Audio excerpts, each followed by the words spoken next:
En Égypte, le président Abdel Fattah al-Sisi a déclaré ce dimanche l'état d'urgence après 2 attentats à la bombe revendiqués par le groupe État islamique qui ont visé des églises coptes et fait 44 morts. La pression est maintenue contre Jacob Zuma en Afrique du Sud. Pravin Gordhan, l'ancien ministre des Finances, s'est exprimé ce dimanche, et ceci durant un hommage à une figure de la lutte anti-apartheid, Ahmed Kathrada. Enfin, en sport, la suspension par la FIFA du Mali et donc de toutes les sélections et clubs qui participent aux compétitions de la CAF et de la FIFA continue de faire réagir en collectif, à donner de la voix, leurs propos à suivre en fin d'édition.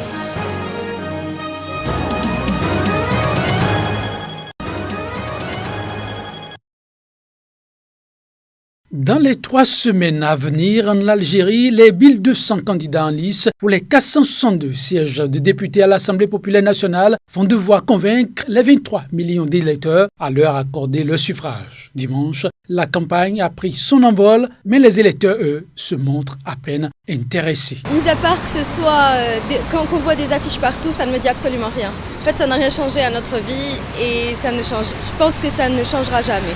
Même si ça reste mon propre avis, mais voilà ce que j'en pense. On pousse les gens à voter, mais moi personnellement, je ne connais pas ces élus. À quelques jours des échéances électorales, on nous fait débarquer des gens qu'on ne connaît pas. Dégringolade des prix du pétrole, flambée des prix des denrées alimentaires, crise financière, autant de termes de campagne qui pourraient amener les indécis à changer d'avis. Mais pour le politologue Rachid Tlamsani, il faudra bien plus. Le taux de participation pour le scrutin, à son entendement, sera le plus faible de l'histoire électorale du pays.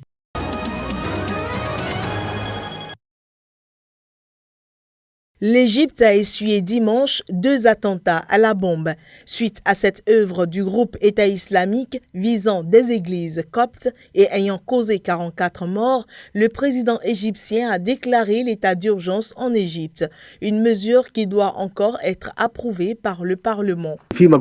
Certaines mesures seront prises, à commencer par un état d'urgence de 3 mois en Égypte après la mise en place de procédures légales et constitutionnelles.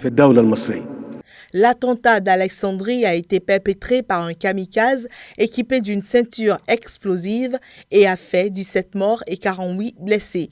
Après son arrestation, l'assaillant s'est fait exploser à l'entrée de l'église Saint-Marc où se déroulait la fête des rameaux. L'autre attaque a eu lieu à une centaine de kilomètres du Caire, en pleine célébration des rameaux dans l'église Mar Djirgis. Elle a fait 27 morts et 118 blessés selon le ministère de la Santé. Ces attentats ont eu lieu 19 jours avant une visite en Égypte du pape catholique François, prévue les 28 et 29 avril.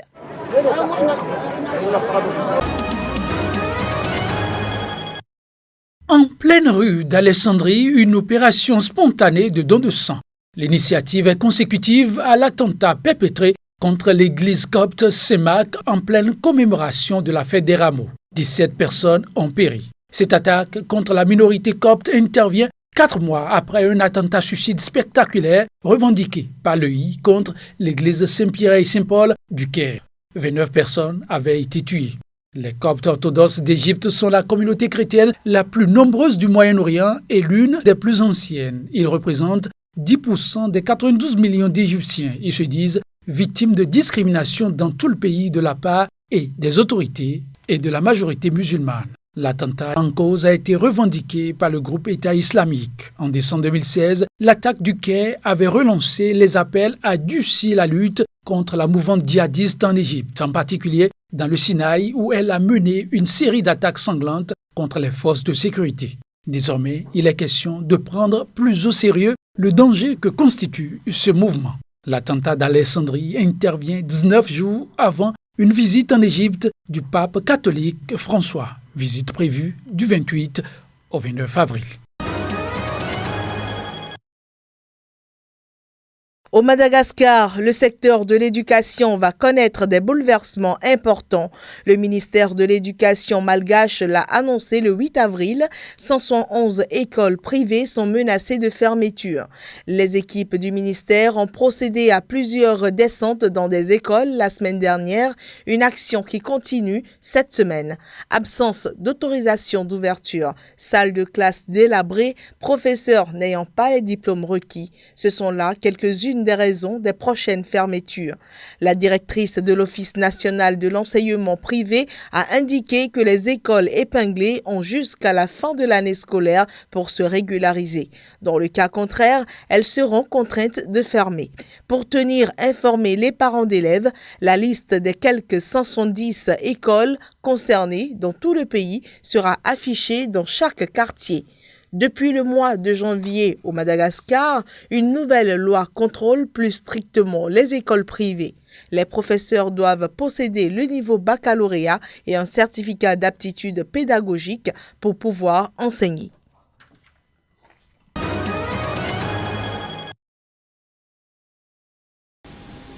L'école nigérienne va mal. L'école nigérienne va très mal. Et ce, nous ne pouvons décliner un responsable à part le président de la République. Les différents problèmes qui ont amené le scolaire nigérien aujourd'hui à rentrer en mouvement sont liés aux allocations des lycées et collèges. Le retard dans les universités, les arriérés de bourse. Nous allons le dire ainsi parce qu'il y a arriérés de bourse. Le CDUSN utilisera tous les moyens légaux pour revendiquer ses droits. C'est en cela que j'appelle les sections de l'USN, les militants et militantes, à se préparer conséquemment. Parce que comme le dit un dicton, seule la lutte libère. Nous sommes face à des personnes qui n'ont pas pitié de l'école nigérienne. Nous allons les montrer que dans ce pays, si tu n'as pas pitié de l'école nigérienne, les scolaires nigériens n'auront pas pitié aussi de vous. Le Congrès national africain au pouvoir en Afrique du Sud a estimé dimanche que le gouvernement allait devoir réexaminer ses projets en matière de nucléaire civil en raison de la récente dégradation de la note souveraine du pays en catégorie spéculative. Ultra-dépendante du charbon à hauteur de 90% pour son approvisionnement en électricité, la première économie industrielle du continent envisage de relancer son programme nucléaire civil avec un méga contrat estimé à quelque 73 milliards de dollars selon le projet élaboré en 2010. Mais en quelques jours, deux grandes agences de notation financière internationale, Fitch et Standard & Poor's, ont abaissé sa note souveraine en catégorie spéculative, sanctionnant un vaste remaniement ministériel controversé qui a coûté son poste au respecté ministre des Finances, Pravin Gordhan. Deux journaux parus dimanche ont cité un document confidentiel selon lequel la Société nationale d'électricité ESCOM allait lancer en juin des appels d'offres pour 4 centrales d'une capacité totale de 9600 MW.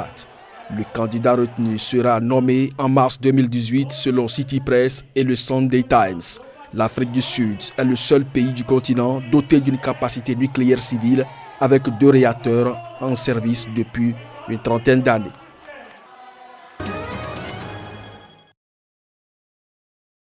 Invité par son homologue indien Narendra Modi, le Premier ministre australien Malcolm Turnbull est arrivé en Inde où il a été accueilli au palais présidentiel à New Delhi par ce dernier. Les deux hommes ont ensuite assisté à une cérémonie officielle au palais présidentiel. La relation entre l'Inde et l'Australie est plus solide et plus diversifiée que jamais auparavant et les deux premiers ministres sont déterminés à aller de l'avant. Ainsi, cette visite du Premier ministre australien s'inscrit dans le prolongement des progrès accomplis depuis la visite du Premier ministre indien en Australie. Elle sera également l'occasion de fixer les grandes orientations des mécanismes institutionnels mis en place pour développer la coopération entre les deux pays.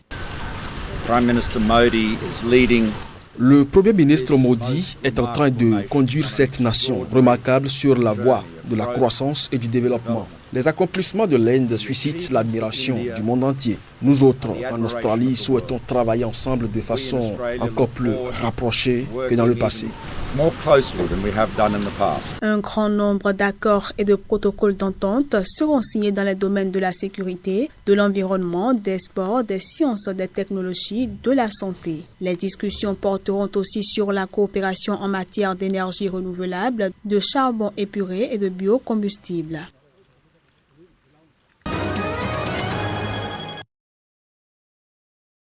L'Israël a évoqué dimanche les raisons morales qui ont poussé Washington à mener des frappes contre une base de l'armée syrienne en riposte à une attaque chimique présumée imputée au président syrien Bachar al-Assad. Netanyahou faisait référence à l'attaque chimique présumée contre la ville rebelle de Khan Sheikhoun dans le nord-ouest de la Syrie qui a causé mardi la mort de 87 civils dont 31 enfants. L'État hébreu avait été un des premiers pays à féliciter le président américain Donald Trump pour sa décision de mener vendredi une frappe punitive contre une base aérienne syrienne. Le Premier ministre israélien a par ailleurs affirmé dimanche qu'Israël continuerait à soigner des Syriens blessés dans le conflit qui ravage leur pays.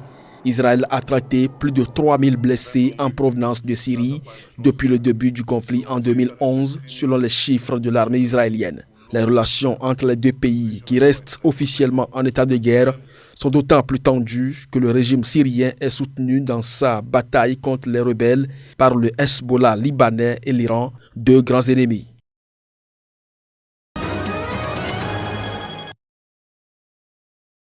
Au volant d'une voiture bourrée d'explosifs, un kamikaze a foncé dimanche à la mi-journée sur le convoi escortant Mohamed Ahmed Djimal. Celui-ci, connu de la population sous le surnom de Irfird, a été nommé à la tête de l'armée somalienne jeudi par le président Mohamed Abdullahi Mohamed. L'attaque aurait fait au moins 10 morts, dont 7 civils. Dans un communiqué radiodiffusé, les islamistes radicaux Shebab ont rapidement revendiqué l'attentat. L'attaque ciblée contre le nouveau commandant en chef de l'armée somalienne sonne comme la réponse des Shebab affiliés à Al-Qaïda au discours martial tenu par le président Mohamed à l'occasion d'une série de nominations à la tête de l'armée, de la police et des services de renseignement. Se sentant très menacés, les Shebab ont juré la perte du fragile gouvernement central soutenu à bout de bras par la communauté internationale et par les 22 000 hommes de l'AMISOM, la force de l'Union africaine en Somalie. Ils ont menacé de mener une guerre sans merci contre le nouveau président. Chassés de Mogadiscio en août 2011, les Shebab ont ensuite perdu l'essentiel de leur bastion, mais ils contrôlent toujours de vastes zones rurales d'où ils mènent des opérations de guérilla et des attentats suicides jusque dans la capitale, Mogadiscio.